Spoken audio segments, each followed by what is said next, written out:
ఒక ఊరిలో రాము, సోము అనే ఇద్దరు ఉండేవారు. వారిద్దరూ చిన్ననాటి నుంచి మిత్రులు. రాము అందరినీ ఆప్యాయంగా పలకరిస్తూ మంచిగా మాట్లాడతాడు. ఎవరైనా కష్టంలో ఉంటే తన వంతు సాయం చేసేవాడు. కానీ సోము దానికి పూర్తిగా వ్యతిరేకం. ఎవరితోనూ సరిగ్గా మాట్లాడ్డు. ఎవరికైనా కష్టం వస్తే పట్టించుకునేవాడే కాదు. ఒకనాడు రాము, సోము వేరే ఊరు వెళ్ళి తిరిగి వస్తుండగా దారి మధ్యలో వాగు ఒక్కసారిగా ఉప్పొంగింది.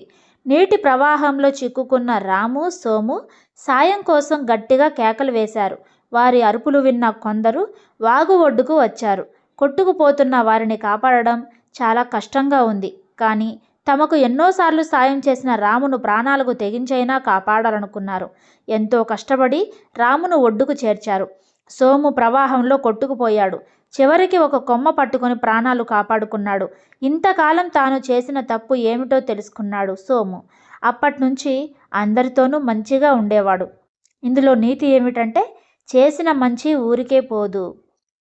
అంతే కదండి మరి.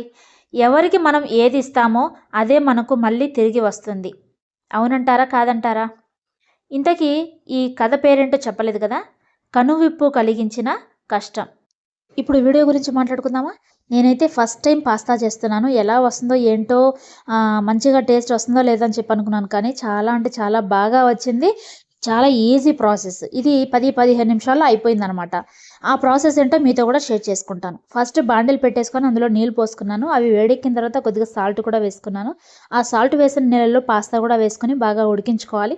ఉడికించుకున్న పాస్తాని పక్కకు తీసి పెట్టుకొని మళ్ళీ అదే బాండిల్ పెట్టేసుకొని కొద్దిగా బటర్ వేసుకొని అది కొంచెం వేడెక్కిన తర్వాత అల్లం ముక్కలు, తెల్లగడ్డ ముక్కలు కూడా వేసుకున్నాను.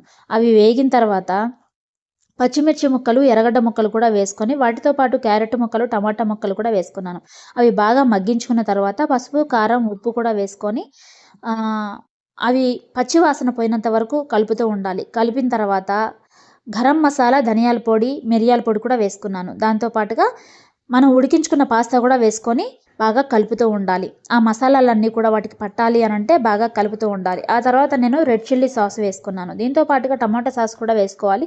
కానీ నా దగ్గర లేదు కాబట్టి రెడ్ చిల్లీ సాస్ మాత్రమే వేసుకున్నాను. మీకు వీలుంటే మీరు వేసుకోవచ్చు.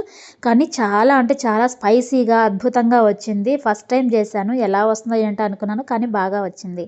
మరి ఈ వీడియో మీకు నచ్చిందని అనుకుంటున్నాను. నచ్చితే కనుక లైక్ చేయండి, షేర్ చేయండి, కామెంట్ కూడా చేయండి. అలాగే మన ఛానల్ని ఇంతవరకు సబ్స్క్రైబ్ చేసుకోకపోతే ప్లీజ్ సబ్స్క్రైబ్ చేసుకోండి. మరిన్ని వీడియోలతో మళ్ళీ మీ ముందుకు వస్తాను.